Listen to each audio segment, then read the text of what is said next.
More international flights are coming to airports near you, and as more airlines expand their routes globally, it should mean good news for the consumer. Here with the story is WSJ's middle seat columnist, Scott McCartney. Hi, Scott. Thanks for being with us. Sure. Good to be with you, Tanya. So, Scott, tell us about the big changes afoot at Houston's airport.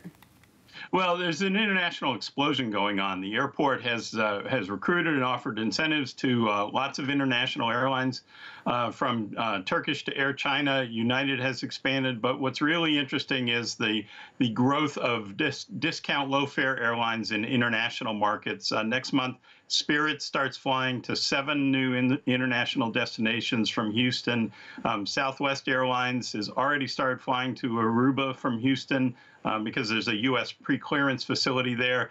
A new terminal for Hobby Airport, which had always been sort of the domestic local airport. Hobby's going international and building a terminal there for largely for Southwest with customs facilities, and they've already announced a bunch of destinations this fall from Houston internationally. And it's not just happening in Houston, right, Scott? And what does this mean for consumers? Is it pretty much good news across the board? Yeah, I think it is. Southwest, with its international push, they've sort of marked Baltimore, Orange County, Fort Lauderdale, and Houston as their international launch pads, if you will. Spirit expanding, JetBlue expanding. The discount airlines getting into international travel is really an interesting trend.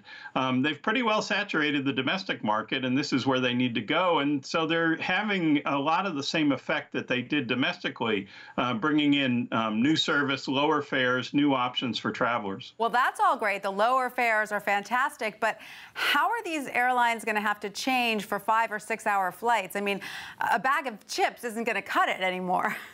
Yeah, it'll be interesting to see. Southwest has looked at this for a long time.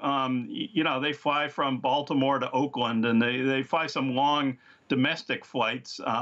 But if they start getting into red-eye flights, which they don't do, which you commonly do with international flights or other 5 or 6 hour flights, food may be expected. Obviously it would be food for purchase, but that may be something that's starting. I don't think a bag of peanuts really does cut it. And then the other question is legroom. Legroom's pretty good on Southwest, better than some of their bigger rivals, but not on Spirit. And so cramped legrooms, longer international flights. There's another factor in here that Southwest is going to continue its bags fly free policy for its international flights. So there's a lot of luggage that moves back and forth out of the Caribbean and Latin America into the U.S. through airlines, and a lot of that may gravitate towards Southwest. A few growing pains along the way, but all in service of cheaper fares, so we're all for it. Scott, thank you so much for that.